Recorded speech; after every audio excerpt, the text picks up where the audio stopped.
We're going to start with 152 and then hold that number up again, please, because I didn't see it. 189, because it's upside down.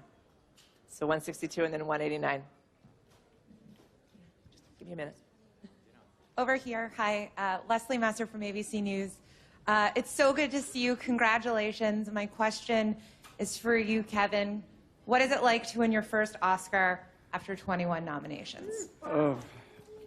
I can't even tell you the experience that it was for me. As much as I thought I was going to know what it felt like, I didn't. And I have to tell you, it was the greatest feeling on the entire, in my entire life. And I'm so grateful for the opportunity I had, especially to work with these guys. And I'm so grateful. It's amazing, Leslie. We're going back to 189, and then we'll come down to 127. Does 189 have a mic? 189, can you turn around? Thanks. And then 127, leave your number up till you have a mic. Kevin, did you expect this to happen, or were you getting used to this being standard form with 21 and done? I wasn't expecting it to happen, but I feel as though I'm eternally grateful that it happened, specifically because of the project that it was. Mel Gibson did such an amazing job, Andrew Garfield, the entire cast and crew, and specifically these guys that I'm standing next to. This award wouldn't be possible without their efforts tonight as well. 127 and then 270 right here. Angela Bishop from Channel 10 News Australia. Congratulations, team. Andy Wright, can I have a special question for you, please? How does it feel to win an Oscar, number one, especially for a film that was made, you know, so embraced so much and made in Australia? It's an incredible experience to really represent the Australian crew and all the effort that was done by everybody.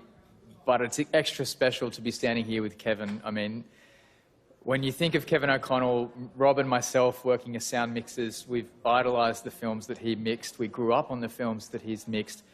We've learnt from the things that he's done by watching the films that he's worked on, and to be standing here tonight with him, winning an Oscar for a production that was just the most amazing thing to work on is just unbelievable. So, it's a golden ticket, isn't it? So, we'll go to the wee hours, I think.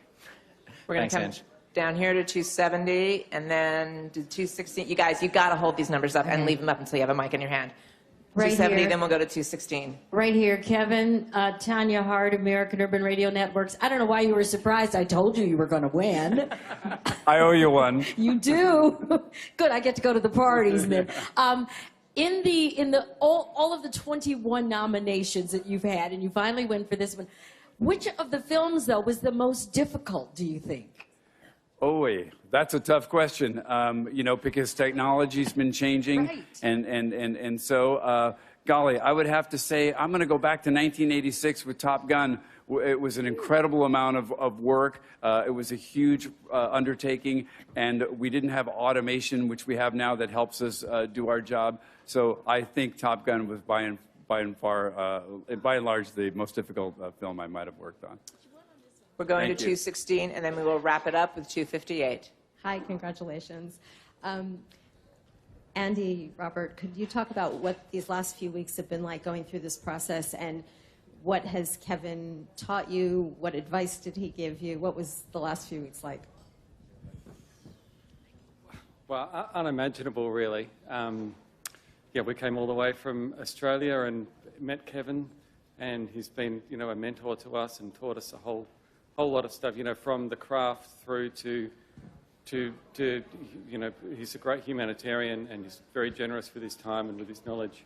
So it's been really an honour to work alongside him, and yeah, it's incredible. Thank you. And we'll wrap it up at 258. Hi, Kevin. You've worked on films in Hollywood through many decades. I want to know, what does Los Angeles mean to you? I can tell you this. I think Los Angeles is one of the greatest cities in the entire world, and I've been to a lot of them. It's what we do. We make movies here. We watch movies here. I think it's an incredible city, and I'm very proud to be a part of it. Thank you so much and congratulations. Thank you. Am I able to say one thing? Is that allowed? I really just want to reinforce the amazing work that Australians do in post-sound and the post-industry. This is the second year in a row that Australian films have been nominated and won for sound editing and sound mixing. So a big shout out and thanks to Screen Australia and all the American producers out there. Don't forget Australia. We can do it just as good as Hollywood, so come on down. Right.